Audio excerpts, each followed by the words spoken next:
O Flamengo de Tite só sofreu um gol nessa temporada contra o Orlando City. O time que sofreu um gol no Campeonato Carioca era treinado pelo Mário Jorge. Então o time titular, o time treinado pelo técnico Tite, não sofreu gols no Campeonato Carioca. E aí, esse time tá defendendo muito bem. A defesa tá muito sólida. Ou tem alguns ajustezinhos ainda para fazer? Vamos falar sobre isso no vídeo de hoje. Vai deixando seu like e se inscreve no canal. Vou rodar a vinheta muito rapidinho na volta. Vamos falar de tática?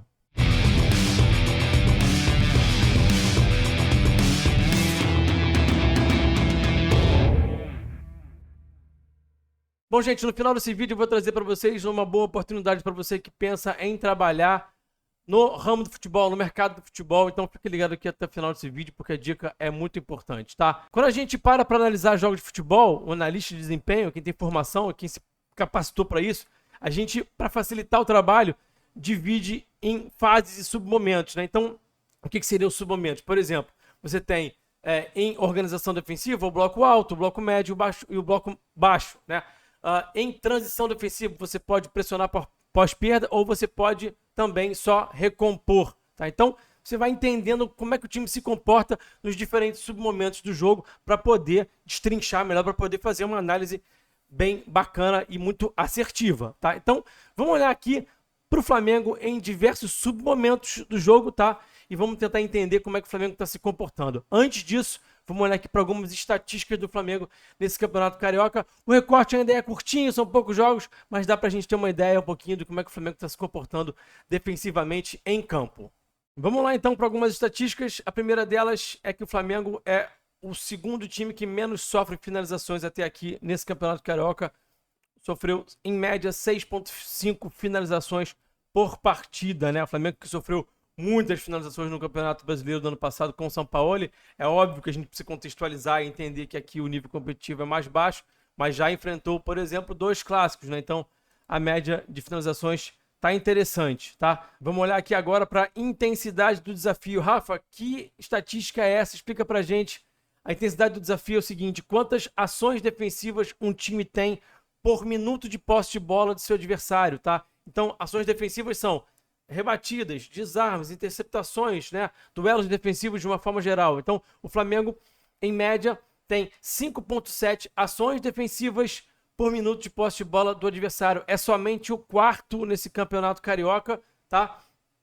Então, é um time que, em alguns momentos, opta por não ser tão agressivo, baixa um pouquinho o bloco e marca mais por zona, fechando linha de passe, tá? Então, por isso que está só em quarto lugar nessa estatística. Outra estatística que a gente não está acostumado a ver no dia a dia aí, nesses aplicativos mais populares, e que eu tenho acesso no Scout, que é a plataforma profissional que eu tenho acesso, que os clubes têm acesso, que os analistas de desempenho têm acesso, que os analistas individuais têm acesso, os clubes de uma forma geral. Então, lá no Scout, eles têm esse tipo de estatística aqui, né? O PPDA. O que é o PPDA?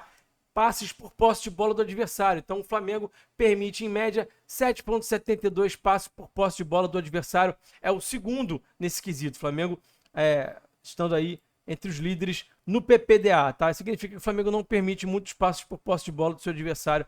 É um time que tem sido intenso nesse sentido, né? É o time menos faltoso do Campeonato Carioca. 12,52 faltas, em média, por jogo. E aí, da minha parte, cabe até uma pequena crítica aqui, né? Um asterisco, uma pequena pontuação para colocar de uma forma mais leve.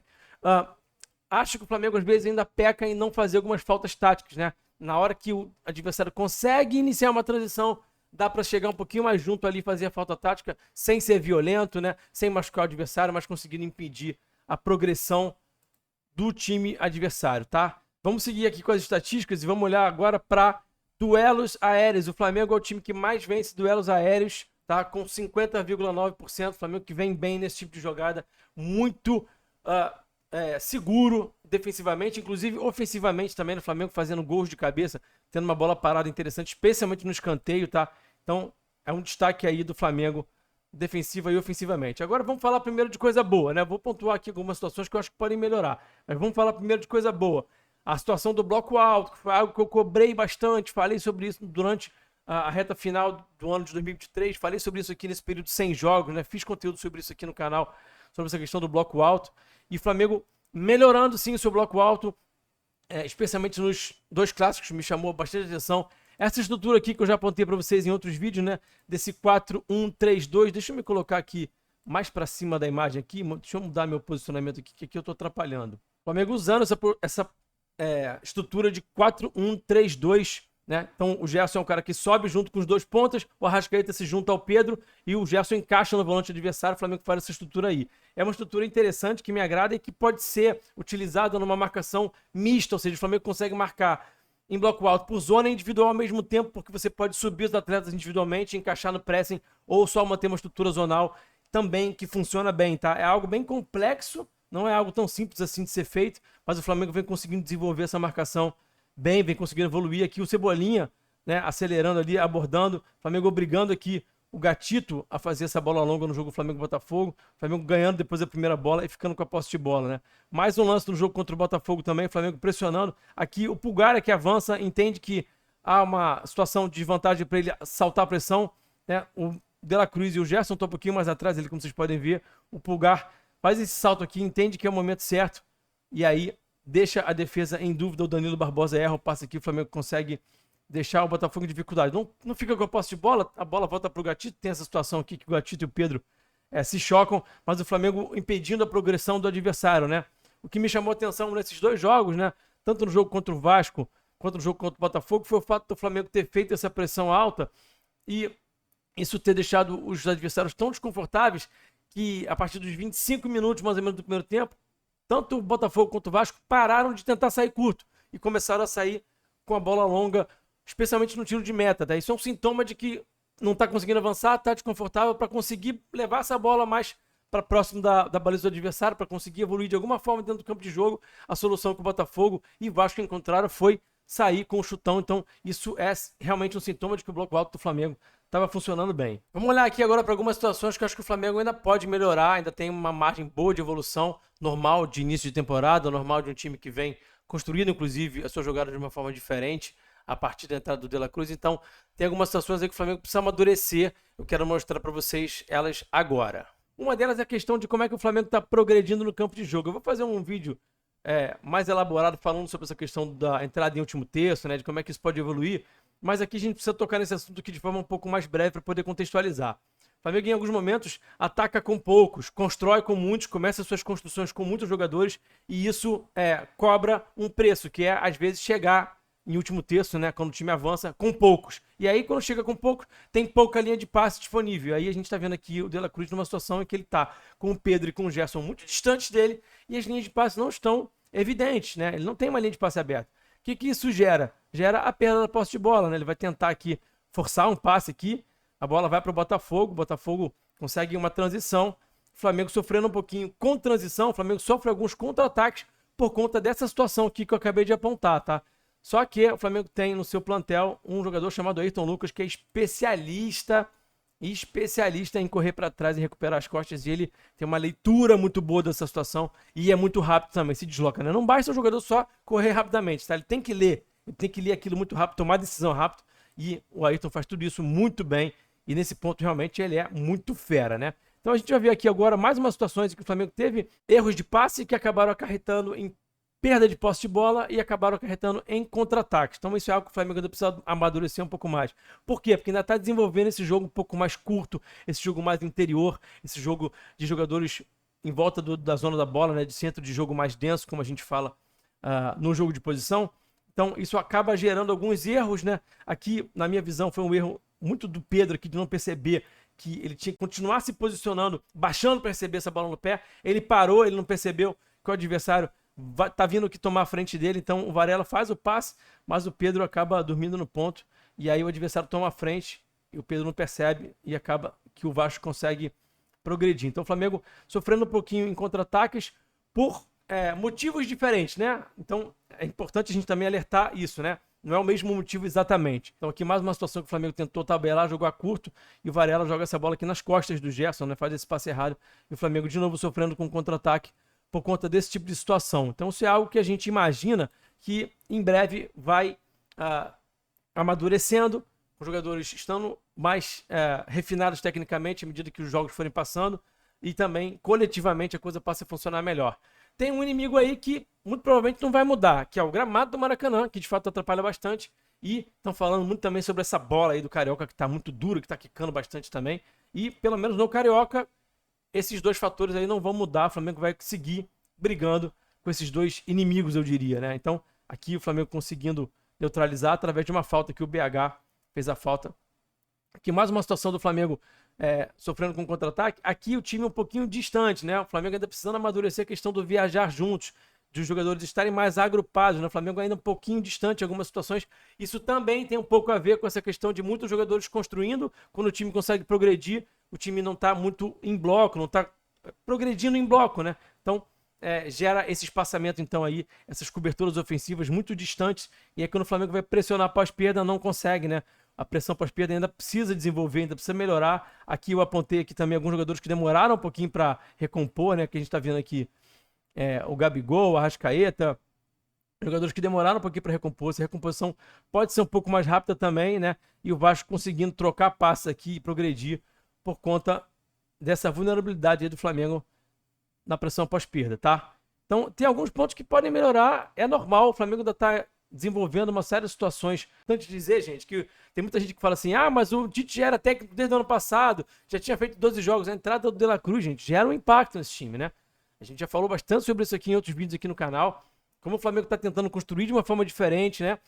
A partir de um jogo mais associativo, isso gera uma série de impactos, né? Então, a gente precisa entender isso para não achar que o trabalho segue da mesma forma que estava seguindo no ano passado. Não, houve uma ruptura aí e demanda tempo para que isso fique mais maduro, tá? Mais orgânico também, tá bom?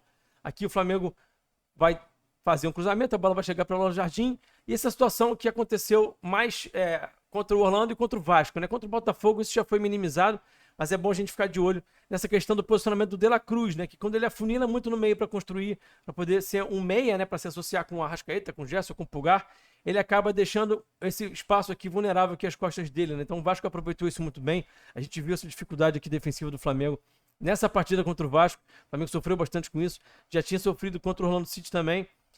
Contra o Botafogo, o Tite já conseguiu minimizar isso, deixando o De La Cruz um pouco mais preso, né? Um pouco mais posicionado. A gente vai seguir de olho nisso. Me parece que não vai ser mais um problema, mas é importante aqui a gente apontar para isso, que foi um problema aqui em algumas partidas do Flamengo nessa arrancada inicial aí da temporada 2024. Agora aqui, saindo da questão coletiva, da escala individual, da escala grupal, da escala coletiva do jogo, né? Melhor dizendo, para a escala individual. O Flamengo ainda peca em algumas situações aqui em tomar as decisões dos próprios atletas, que é algo que eu sempre aponto em relação ao Fabrício Bruno, né? O Fabrício Bruno tem um pouco de dificuldade de direcionar essa rebatida para manter a posse de bola. Então, essa rebatida aqui é para o goleiro, né? O goleiro está livre aqui, né? Dá para ele fazer essa bola de cabeça para trás, né? Ele acaba devolvendo a posse de bola para o adversário. Ele tem um pouquinho de vulnerabilidade, ele tem um pouquinho de dificuldade, melhor dizendo, nesse tipo de ação aqui. E aí, quando ele faz essa bola aqui para frente, ele devolve a bola pro adversário, a bola fica em disputa, fica com o adversário, e o Flamengo acaba tomando aqui uma bola na trave, muito também por conta dessa tomada de decisão aí do Fabrício. O Fabrício que de fato apresenta essa dificuldade em alguns momentos aí, e é algo que pode ser trabalhado também. Ele pode evoluir nesse sentido, mas de vez em quando ainda tem dificuldade. A gente que está olhando para o jogo com um olhar bem clínico aqui, né? Analisando o jogo com uma lupa, a gente acaba percebendo esse tipo de situação. Bom, como eu falei no início do vídeo, eu queria mostrar para vocês agora a CMA. Vamos lá olhar para como é que funciona a comunidade Mestres de Análise, que é uma baita de uma oportunidade para quem está pensando em trabalhar com futebol, tá? Então, olha só isso aqui. Então vamos lá, pessoal. O que é a CMA? Olha só aqui comigo. A CMA é a casa do profissional do futebol que quer se aprofundar. Tenha tudo que você precisa em um só lugar. Na comunidade Mestres da Análise, você terá tudo que precisa para dominar a análise de desempenho em futebol através de 3 pilares. O networking, né? Você tem um grupo de WhatsApp em que você tem acesso a profissionais de diversas áreas do futebol, analistas que trabalham em clubes, analistas individuais, turma que está aí trabalhando no topo da cadeia do futebol, com atletas de alto nível. Você tem experiências também com lives, com acesso a conteúdos em que você tem profissionais do futebol falando sobre a vivência deles, tá? E tem também o conhecimento, que é o mais importante. Realmente o conhecimento que você adquire na CMA, eu como membro da CMA posso falar, é realmente algo que não tem preço. porque são muitas e muitas aulas, muitos e muitos conteúdos, assim. Eu, particularmente, não consegui chegar nem na metade e eu já estudei pra caramba dentro da CMA, vendo lives, vendo vídeos, vendo um monte de coisa, tá? Então, de fato, a CMA é muito legal se você pensa em trabalhar no mundo do futebol. Eu quero mostrar para vocês aqui, essa parte aqui de baixo, ó. Por exemplo, você tem cursos diferentes, o curso introdutório, que é o Explorando o Jogo, que eu também anuncio aqui no canal, né? Você tem os eventos, que são as vivências, você tem o CMA atacando, ou seja, você vai entender diferentes formas de como é que os times defendem, atacam, aqui o defendendo, o atacando, as transições, você vai separar o jogo em fases, como eu acabei de falar aqui hoje nesse vídeo para vocês, né, em fases e submomentos, na bola parada também, você vai ter o operacional para entender como é que você vai editar vídeo, se você quiser ser como eu aqui, um cara que vai produzir conteúdo, um analista que vai produzir conteúdo, você tem que entender de edição de vídeo, então também tem o operacional, como é que você faz para poder produzir conteúdo melhor, as plataformas, os programas, os softwares, as práticas para você poder desenvolver, para poder produzir conteúdo. Então, tem muita coisa. Tem o CMA Análise, tem análise de jogo, tem análise de jogador. Vale muito a pena, eu recomendo demais. Perfeito? Então, você tem desconto especial para quem é inscrito aqui no canal, para quem está assistindo esse vídeo. No link da descrição, você vai acessar o link, vai clicar no link aqui na descrição desse vídeo e você vai adquirir esse CMA por um preço especial, tá? Que é disponibilizado aqui para você que está no canal Falando de Tática, lá pelos meus amigos do Laboratório do Futebol. Um grande abraço, como sempre, para essas feras que são o Rafa e o Vicente. Beleza? Bom, esse foi o vídeo de hoje. Não esquece de deixar o like, não esquece de se inscrever no canal, não esquece também de virar membro, se puder, clica aqui em Seja Membro, para você poder ter acesso a conteúdos exclusivos, à transmissão tática, ao grupo de WhatsApp, tá? E você vai ajudar o canal a crescer. Fechado? Até o próximo vídeo. Um fortíssimo abraço. Muito obrigado pela audiência e eu fui.